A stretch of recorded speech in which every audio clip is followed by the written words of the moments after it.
Pada hari yang ke-50 setelah kebangkitan Kristus, para murid pada waktu itu dipenuhi oleh Roh Kudus di tempat yang sederhana. Tapi dari tempat itulah terpancar kuasa Tuhan, kuasa Roh Kudus yang menyentuh banyak orang. Saudara, bagi kebanyakan orang Kristen, peristiwa Pentakosta ini adalah sebagai hari pencurahan Roh Kudus atau turunnya Roh Kudus. Ini diperingati oleh banyak gereja di muka bumi ini. Jadi selama 10 hari gereja-gereja membuat doa 10 malam. Doa 10 malam ini bukan doa yang dibuat di dalam rumah masing-masing, bukan. Tapi doa yang dibuat di dalam bait suci, di gereja, selama 10 malam. Nah, para murid pada waktu itu nggak tahu kapan waktunya atau saatnya Roh Kudus itu dicurahkan.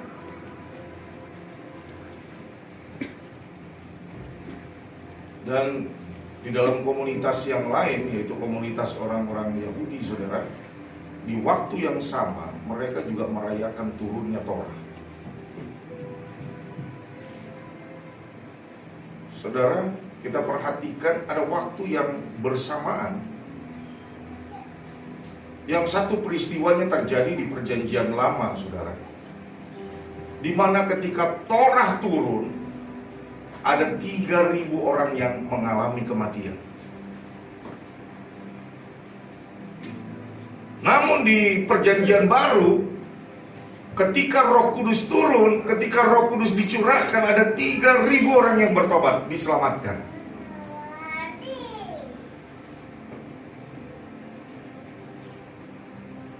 Hukum daging dalam Perjanjian Lama, saudara.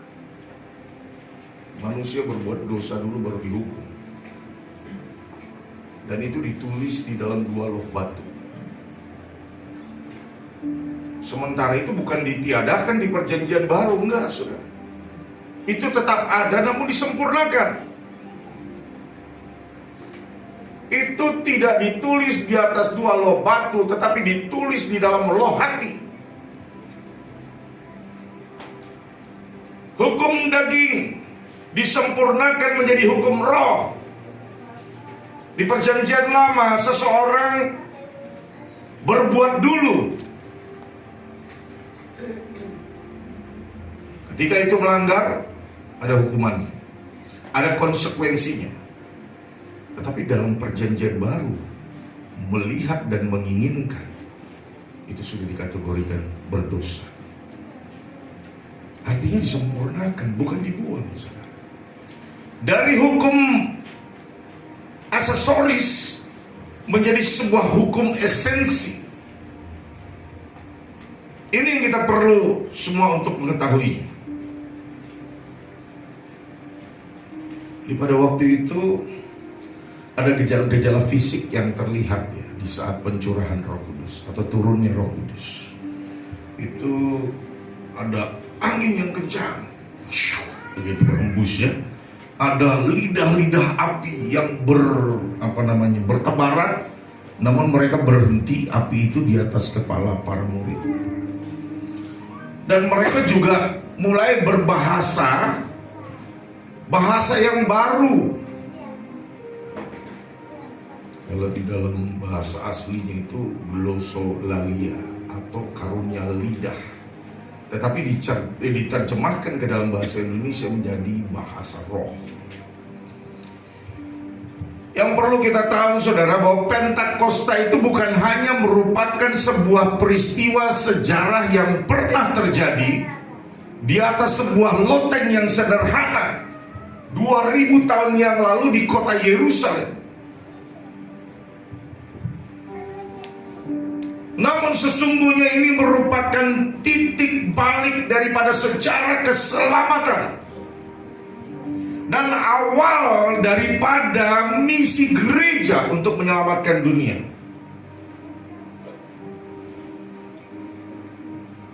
Namun saudara, tidak sedikit orang Kristen yang bertanya demikian.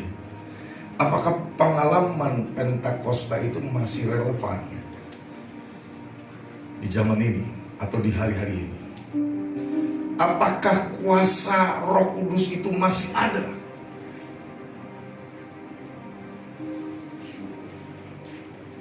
Saya jawab ini saudara, bahwa peristiwa itu masih relevan. Dan jawabannya adalah ya. Karena dia tidak pernah berubah, dulu, kini, bahkan sampai selama-lamanya. Amin. Yesus Kristus tidak pernah berubah.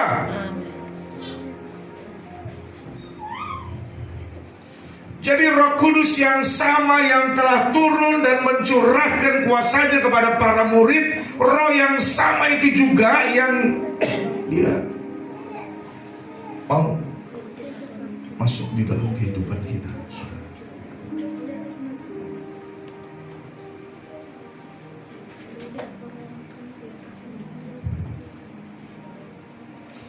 Ini ada 3 dimensi dalam peristiwa Pentakosta. Ini biar kita ngerti artinya di dalam kehidupan kita itu seperti apa. Yang pertama, Roh Kudus itu pada waktu dia datang seperti angin. Dan kehadiran Roh Kudus itu pasti, saya pastikan ini saudara, akan mengubah kehidupan seseorang. Jadi kalau hidupnya belum berubah, berarti belum Roh Kudus memenuhi dia. Hanya dia merasa. Dia merasa sudah penuh Roh Kudus, tapi sesungguhnya belum. Kalau Roh Kudus itu sudah turun dan memenuhi orang tersebut, percaya saudara, bahwa akan terjadi perubahan atas diri orang tersebut. Kisah Para Rasul 2 ayat yang kedua mengatakan, ya, coba dulu salah seorang. Nah, ini Pak Fahri, ya, kelihatannya siap nih, Bible. Silakan. Kitab Kisah Para Rasul pasal 2 ayat yang kedua. Tiba-tiba terdengarlah suatu bunyi dari langit seperti angin kencang menderu dan memenuhi seluruh rumah tempat mereka sedang duduk. Ya, saudara. Jadi kedatangan Roh Kudus dikatakan oleh firman Tuhan seperti apa? Seperti angin kencang yang menderu. Bukan sepoi-sepoi. Angin yang membangkitkan semangat. Angin yang membakar roh kita sehingga menjadi roh yang menyala-nyala. Saudara, dalam bahasa Ibrani ataupun Yunani kata roh itu sama saudara, menggunakan kata ruah atau pneuma, roh, angin ataupun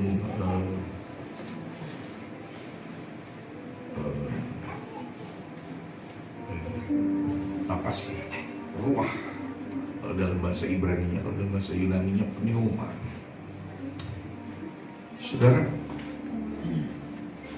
kita ada di ruangan ini, semuanya mengambil napas, berarti ada udara, ada angin. Nggak kelihatan. Kalau kita lihat ke depan sana, coba tengok belakang. Itu nggak semuanya lihat ke sana. Ada apa di situ? Nggak ada. Ada daun-daunan. Ada bergerak. Ya, daun-daunan itu bergerak.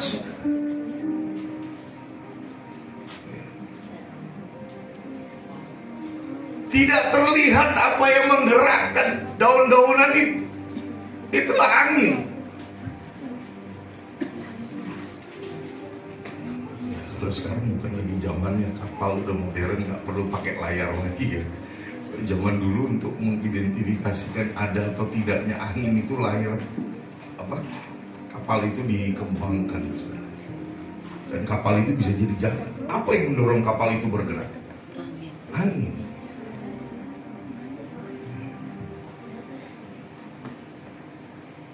Angin, Roh Kudus atau napas itu sama dalam bahasa Ibrani ataupun bahasa Yunani. Demikianlah Roh Kudus itu seperti angin, tidak tampak, tetapi dia ada dan dia bisa dirasakan. Walaupun ada beberapa orang yang mungkin bisa ngelihat gitu ya, itu bentuknya seperti apa. Kalau lihat gambar ini kira-kira kayak gini nih. Kalau yang saya pernah ngalamin jumpa Roh Kudus, itu seperti kain sutra, dia bergerak mengambang di udara.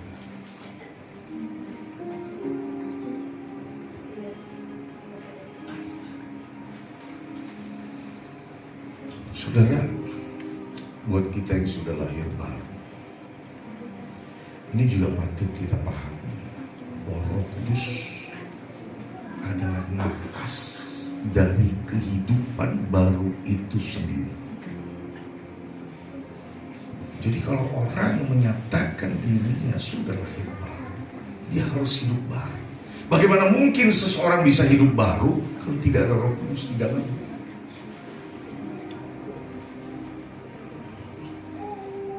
Karena tanpa Roh Kudus, iman kita akan menjadi kering dan bahkan bisa mati.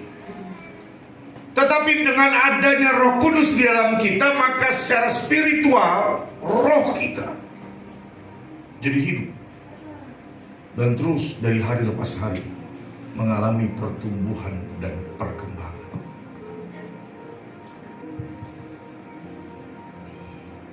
Ini sebagai terapan yang praktis, saudara.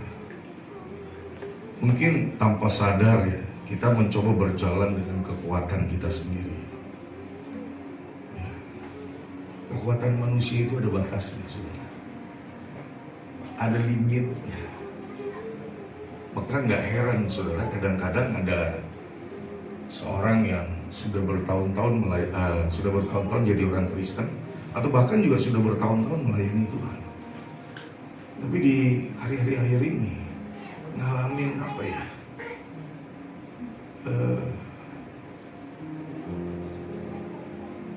Stagnan, tidak bertumbuh,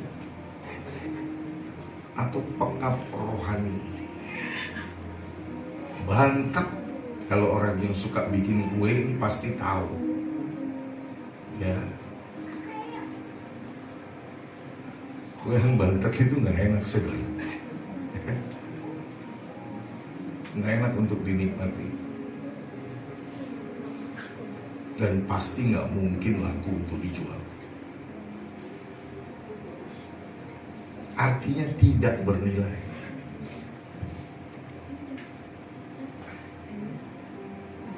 Jadi Tuhan suruh kita mengerjakan sesuatu dalam sikap yang dewasa. Tetapi itu ada batasnya.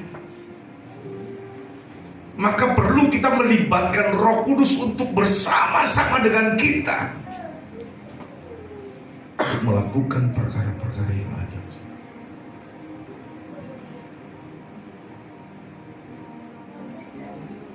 Ketika ada video yang bagus gitu, saya kepengen punya video itu, saudara, tayang ini. Kalau di internet mesti diapain dulu, saudara? Halo? Download atau unduh ya? Unduh. Jadi diunduh supaya itu menjadi milik kita, menjadi kepunyaan kita.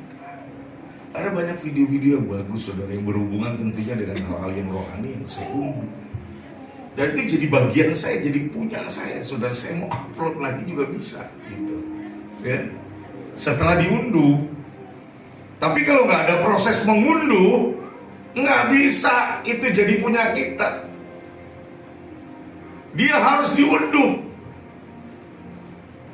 Roh Kudus kalau mau menjadi bagian kita harus diunduh. Harus masuk ke dalam kehidupan kita.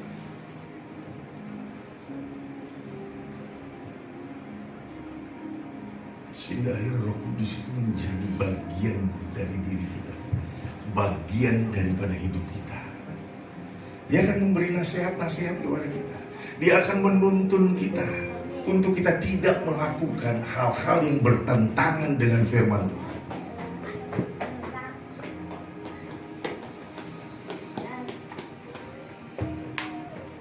Oleh sebab itu siang hari ini izinkan Roh Kudus, atau biarkan Roh Kudus itu berhembus ke dalam kehidupan kita, ke area hidup yang mati. Kan kita bisa, ya, kita bisa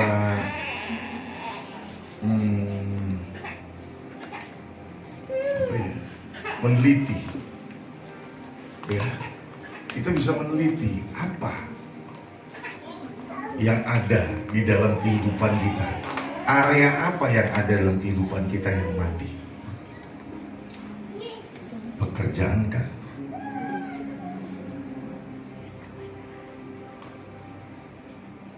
Sampai ada peribahasa membanting tulang supaya dapat sesuatu.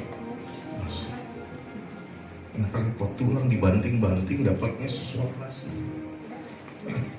Kemarin ada kawan saya dari Jakarta itu, dia bilang, cuman masih ada salahnya sedikit sih, banting tulang juga, tapi segenggam berlian, saudara. Ya, ini masih agak mending, jadi hasilnya luar biasa, saudara. Ya, tapi kalau bisa jangan sampai banting tulang tapi dapat segenggam berlian. Amin. Itu anugerah. Ya. Makanya anugerah itu bukan sekedar soal keselamatan. Terlalu kecil kalau kita hanya bicara anugerah tentang keselamatan. Dia terlalu luas untuk bicara. Apalagi pernikahan. Ada loh pernikahan yang itu disebut area yang mati dan kehidupan sebuah keluarga. Ada, bukan nggak ada. Nggak ada lagi rasa. Komunikasi sekedarnya, bahkan juga tidak menutup kemungkinan komunikasinya dilakukan lewat handphone. Kan ada yang begitu tuh, ya. Makanya jangan dibiasain tuh kalau lagi marah komunikasinya lewat handphone. Kalau keterusan mati rasa. Orang Pontianak bilang mati rasa.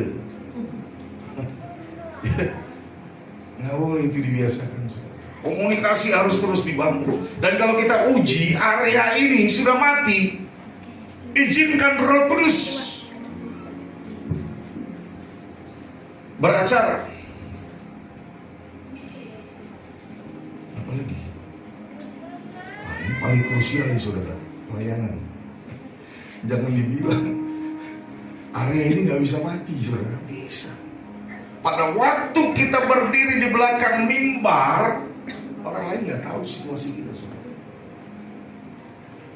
Bisa saja tampilan yang terbaik yang ada di sini, tapi sebenarnya area itu sudah mati. Sudah tidak ada kebergantungan lagi dengan Tuhan. Tidak ada yang dipersiapkan, tidak ada lagi doa. Kan semuanya dilakukan kan sudah terbiasa. Dan kalau dibiarkan, akan mengalami kematian di area ini. Kalaupun itu terjadi, izinkan Roh Kudus menghembuskan area itu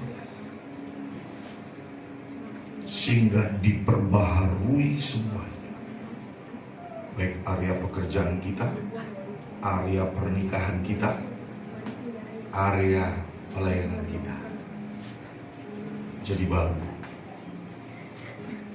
ketika Tuhan hadir, ketika Roh Kudus menyentuh. Amin. Amin. Nah, ini saudara, banyak orang lebih suka cari tanda, ya.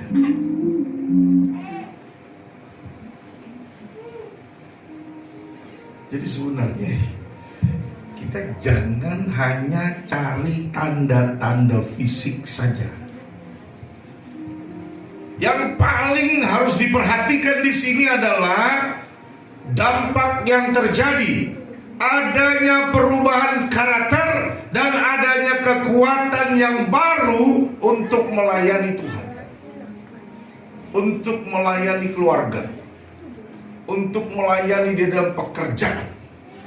Karena ada orang yang saudara nggak bisa berprestasi karena dia nggak sadar.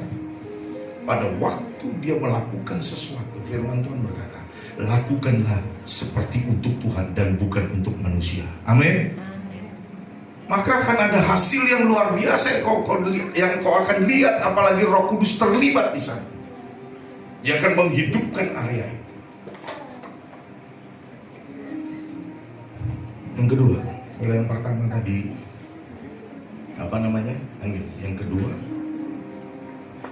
api. Di dalam kitab Kisah Para Rasul 2 ayat 3, ayo lanjut Pak Fahri. Maka tampaklah kepada mereka lidah-lidah seperti api yang bertebaran dan hinggap di atas mereka masing-masing. Seperti lidah-lidah api yang berterbaran, tapi kemudian berhenti hinggap di atas mereka masing-masing. Ada dua hal mengenai api di dalam kitab suci. Yang pertama melambangkan atau menggambarkan pemurnian untuk membakar dosa atau kotoran yang ada di dalam diri seseorang. Dan gambar yang kedua adalah gambaran daripada kehadiran Tuhan. Seperti peristiwa ketika Musa bertanya kepada Elohim, siapakah dia? Maka semak belukar itu terbakar oleh api, tetapi tidak hangus, tidak menjadi abu. Baru di situ Tuhan menyatakan siapa dirinya. Ani Yahweh Husni, akulah Yahweh, itulah namaku.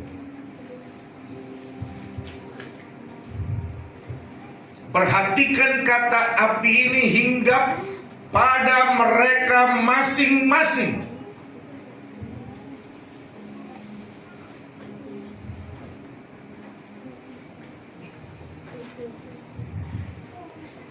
Ini bersifat artinya personal, bukan per grup, bukan semuanya, tetapi bersifat personal. Jadi setiap orang pada waktu itu, sekali lagi bersifat personal, mengalami sentuhan Tuhan secara individu, pribadi lepas pribadi. Yang dilawat adalah orang-orang yang siap menerima Roh Kudus, yang mengalami sentuhan Tuhan secara personal adalah orang-orang yang siap meresponi gerakan Tuhan pada waktu itu. Dan itu bisa saja terjadi pada hari ini. Amin. Amin. Api itu pada waktu dia hadir itu mengubahkan segala sesuatu, saudara. Kayu kalau kena api jadi apa? Arang bahkan abu. Besi kalau kena api dia akan memerah, saudara. Merah membara. Dan Roh Kudus ketika dia menyentuh kita, kita yang dingin akan menjadi berapi-api bagi kerajaan Bapa yang Amin. Maka jangan biarkan padam, saudara. Jangan dibiasakan. Enggak berkomunitas, enggak persekutuan, enggak ibadah. Makin sering kita buat, saudara, makin kita menganggap itu hal yang biasa. Kalau kita mau sesuatu yang luar biasa terjadi, mulai ubah pada hari ini. Start hari ini. Amin. Amin.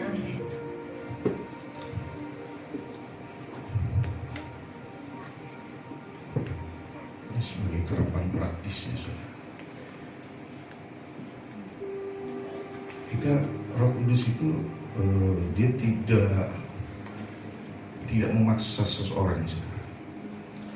Tapi kalau kita mengizinkan Roh Kudus masuk dalam kehidupan kita, apa yang dia buat? Pertama, dia akan membakar manusia lama kita, membakar sifat-sifat jelek kita, membakar kebiasaan-kebiasaan buruk kita, kemarahan, kepahitan, kesombongan, ketidakmurnian alias motivasi yang salah.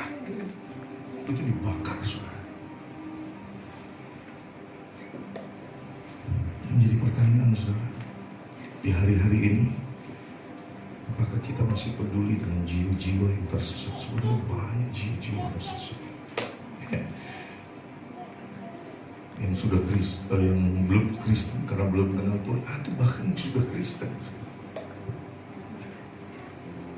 hanya KTP-nya aja Kristen, tapi tidak mengerti apa-apa.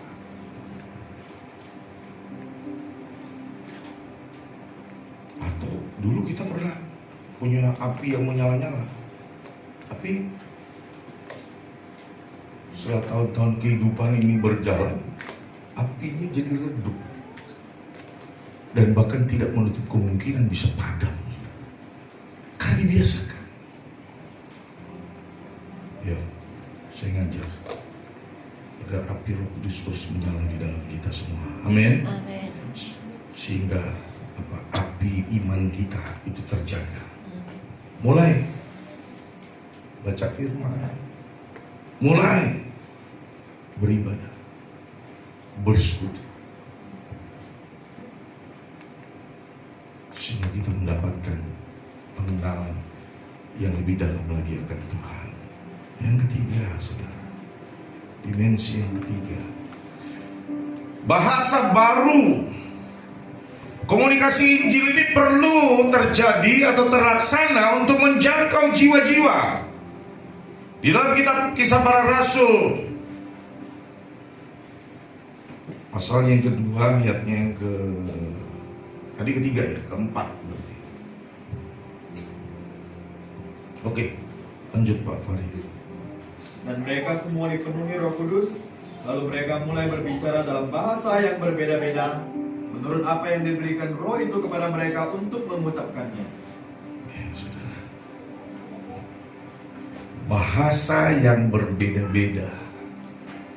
Ketika seseorang dipenuhi Roh Kudus, ada 3 tadi dimensinya, saudara. Tapi ini dimensi yang ketiga adalah bahasa yang baru. Di Menara Babel, Kejadian 11, di mana bahasa manusia itu dikacaukan oleh Tuhan sehingga terjadi kekacauan, perpecahan di sana. Kenapa, saudara? Karena kesombongan manusia.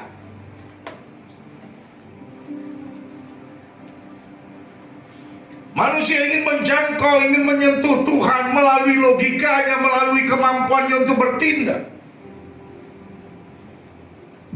Dia bilang mudah itu, kita akan capai Tuhan, kita akan jamah Tuhan, kita akan jangkau Tuhan. Tapi ternyata nggak nyampe, saudara.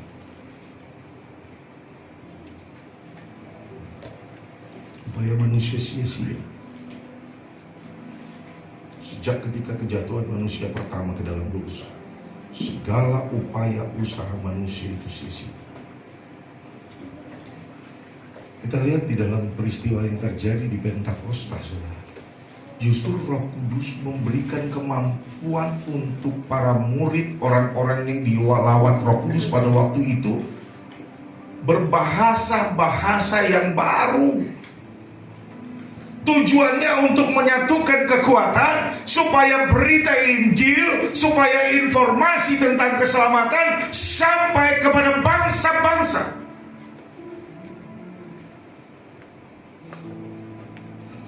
Itu tujuannya, saudara. Kalau kita dengar begitu ajaib perkataan ini, saudara, ini bukan hanya bahasa-bahasa yang baru, tetapi di dalam bahasa yang baru yang dimengerti oleh beberapa orang dari negara mana atau suku bangsa apa yang juga ada di sana. Mereka mendengar para murid dan orang-orang yang sedang mengalami lawatan Roh Kudus itu berbahasa-bahasa mereka, dan di sana muatannya atau isinya adalah menceritakan perbuatan-perbuatan Tuhan yang besar dan ajaib. Itu yang terjadi pada saat itu, saudara. karya-karya Yahweh yang dahsyat tersampaikan kepada bangsa-bangsa. 3.000 orang bertobat dalam satu hari.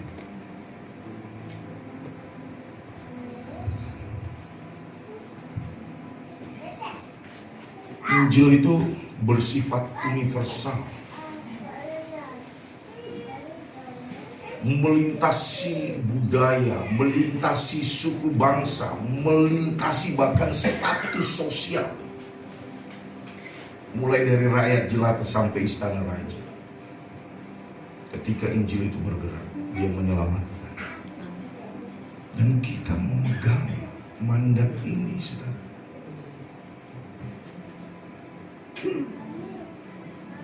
Jadi kita mesti terus semangat.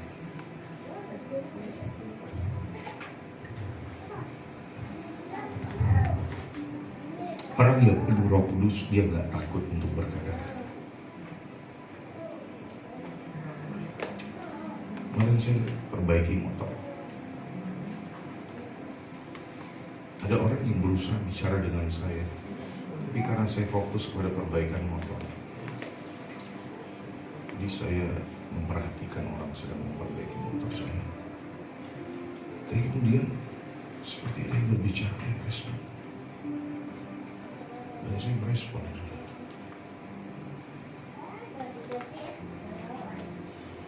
Dan terjadi dialog.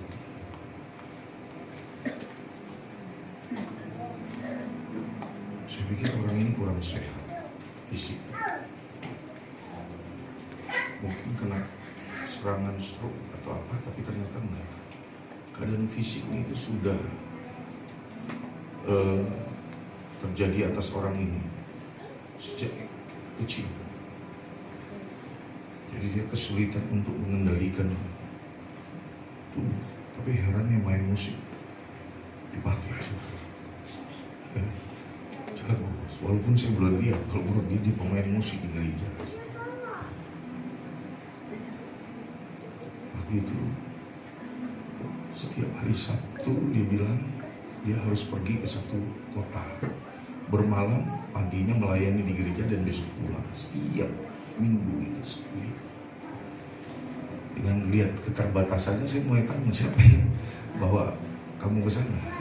Istri saya yang bawakan saya motor. Dan pada waktu itu Roh Kudus gerakan saya untuk bicara tentang Yahweh yang selalu.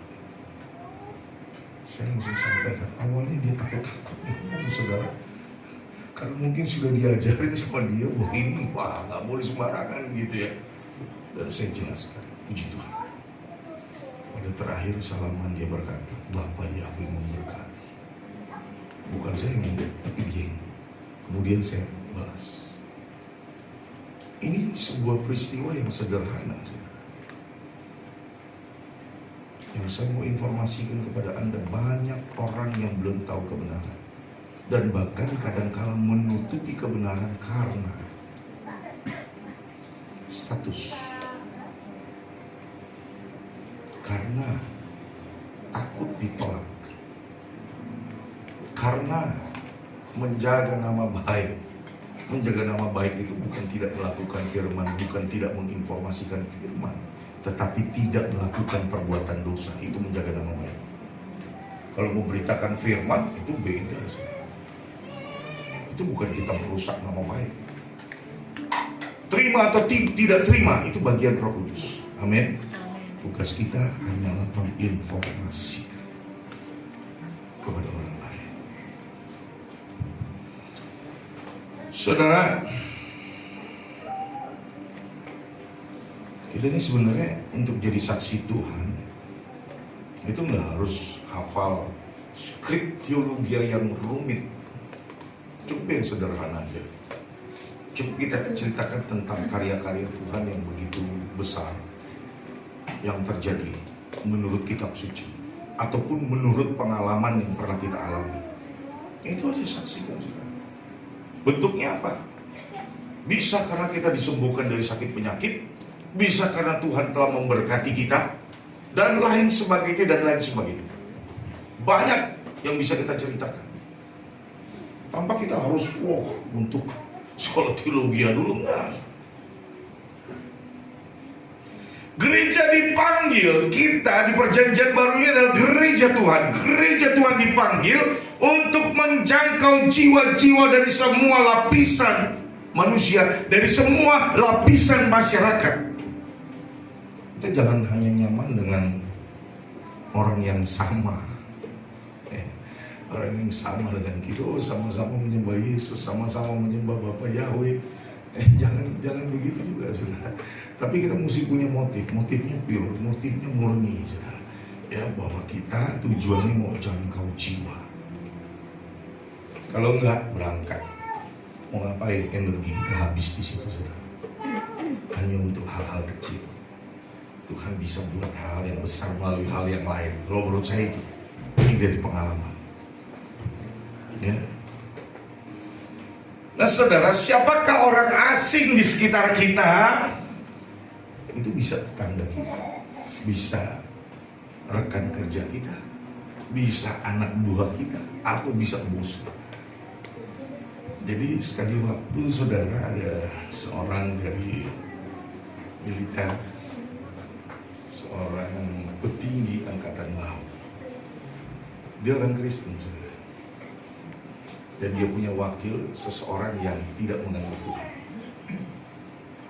Ya. Dan dia tidak berdiam diri. Dia jangkau orang itu dan dia beritakan tentang Yesus. Dan akhirnya, saudara, dari orang yang tidak mengenal Tuhan jadi orang yang mengenal Tuhan. Potensi sumber daya yang ada pada dirinya dipakai untuk pujian, kehormatan, dan kemuliaan bagi nama Tuhan. Udah nggak langkah ini kita buat? Kalau kita bilang kita dipenuhi Roh Kudus, harus kita lakukan.